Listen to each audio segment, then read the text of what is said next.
আসলে 1971 সালের জুন মাসের 2 তারিখে আমাদের বরানগরের এই অঞ্চলের পার্টি নেতা বিধুভূষণ ভট্টাচার্য এবং তার ভাইপো নিহার ভট্টাচার্য একই দিনে খুন হন। প্রতি বছরই 2রা জুন সেই শহীদ দিবসটা পালিত হয়। এবারে সভা না, শহীদ বেদিতে মাল্যদান শ্রদ্ধা জানানো, এই কাজটার জন্য আমি একটু বেরিয়েছিলাম। এবারে আজকে বহুদিন বাদে একটু বেশি সময় ঘুমোলাম। রোজই তো 6টায় ওঠা অভ্যাস হয়ে গেছিল, একটু বেশি সময় ঘুমোলাম। তারপরে ঘুম থেকে উঠে স্বাভাবিক। এমনিতে আমার পাড়ার বাচ্চারা আমার খুব প্রিয় আর কি, আমি খুব বাচ্চা ভালোবাসি, সব বাচ্চাই আমাকে খুব ভালোবাসে। তো ওদের সঙ্গে কিছুক্ষণ কাটালাম সকালে। তারপরে আমার মেয়ে দুবাইতে থাকে, ও কালকে এসেছিল ভোট দিতে, আজকে আবার সকালের ফ্লাইটে চলে গেছে। ওর সঙ্গে অবশ্য সকালে আমার আর দেখা হয়নি, আমি তখন ঘুমোচ্ছিলাম। ভোট দিয়ে ফিরে এসে রাত্রে একটু ওর সাথে গল্প গুজব করেছি। শরীর খুবই ক্লান্ত ছিল, তারপর ঘুমিয়ে পড়েছি। আর এমনিতে স্বাভাবিক, বরানগরের ভোট খুবই ভালো হয়েছে এবং এখানে সাধারণভাবে বড় কোনো ঘটনা ঘটেনি। ওই একটি ঘটনায় এমন একটি কুৎসিত গালাগাল আমাকে করা হয়েছে, যে গালাগালটা শুনবার পরে কোনো মানুষ যদি তার শরীরে মাতৃগর্ভের কোনো স্পর্শ থাকে তাহলে পরে সে ঠিক থাকতে পারে না, বয়স 90 হলেও পারে না। সুতরাং স্বাভাবিকভাবেই হচ্ছে তার প্রতিক্রিয়া ঘটেছে। এবং এইটুকু বাচ্চা ছেলে এত বড় একজন বয়স্ক মানুষকে এই ধরনের একটি গালাগাল কি করে দিতে পারে, এটাও আমার কাছে একটা বিস্ময়কর ব্যাপার। এমনি এছাড়া সাধারণভাবে বরানগরের ভোট ভালো হয়েছে, শান্তিপূর্ণ হয়েছে।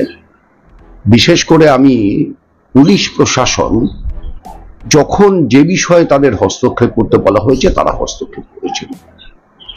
কেন্দ্রীয় বাহিনী, নির্বাচন কমিশন, সকলের ভূমিকাই একেবারেই যথোপযুক্ত ছিল, তাদের কোনো সমালোচনা আমার নেই। আর মানুষের প্রতি তো শ্রদ্ধা, সহমর্মিতা, সমীহ সবটাই অনেক বেড়ে গেল কালকে। মানুষ রাস্তায় বেরিয়ে এলে যে দুষ্কৃতীরা ঘরে ঢুকে যায়, সেটা কালকে মানুষ প্রমাণ করেছেন, বরানগরের মানুষ। আমি এমনি সাধারণভাবেই আমি খুবই শান্ত স্বভাবের মানুষ, আমার মাথা গরম হয় না। আর আরেকটা ব্যাপারে সাধারণভাবে অন্য কেউ মানতে চায় না, আমার একদম টেনশন নেই, আমি একটা টেনশন ফ্রি মানুষ। আমি ভোটের আগের দিনও সারা রাত দুশ্চিন্তা করে জেগে কাটাইনি বা একদিন যে কি হবে। আমি প্রতিদিন নিশ্চিন্তে ঘুমাচ্ছি, না কোনো দুশ্চিন্তা নেই, কোনো দুশ্চিন্তা নেই আমার। কারণ আমি বরানগরটা জানি, বরানগরটা বুঝি, কি হতে পারে সে সম্পর্কে আমার একটা একদম আগাম অনুমান এবং খুবই রিজার্ভ হিসেব করা আছে। সেই হিসেবের বাইরে যাবে না। 7টা 3টে 10টা বুথে এ ধরনের চেষ্টা হয়েছে, কিন্তু সেই চেষ্টাকে মানুষ ব্যর্থ করে দিয়েছেন। দিতে দেননি বা দিয়ে থাকলেও সেটা খুব সামান্য। নিশ্চিত, আপনি নিশ্চিত থাকুন, বিধানসভা 14 থেকে 1 হচ্ছে রংপুরীরা।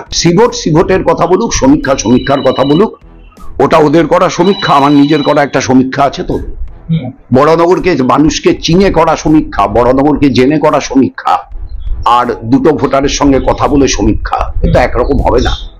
আপনি নিশ্চিত থাকুন আমি জিতবো।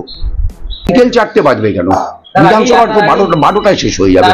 সুজনদার, আমি তো কালকে শুধু বরানগরে ব্যস্ত ছিলাম, বাকি 6টা বিধানসভা কেন্দ্রের খবরাখবর আমার এখনো সংগ্রহ করা হয়নি।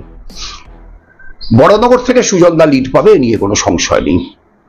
আমার পুরনো বিধানসভা কেন্দ্র উত্তর দমদম থেকে সুজনদা লিড পাবে, এ নিয়েও কোনো সংশয় নেই। এই দুটোর সঙ্গে আমার নিয়মিত সংযোগ ছিল, বাকিগুলোর সঙ্গে আমার সংযোগ তৈরি করতে হবে, খবর দিতে হবে।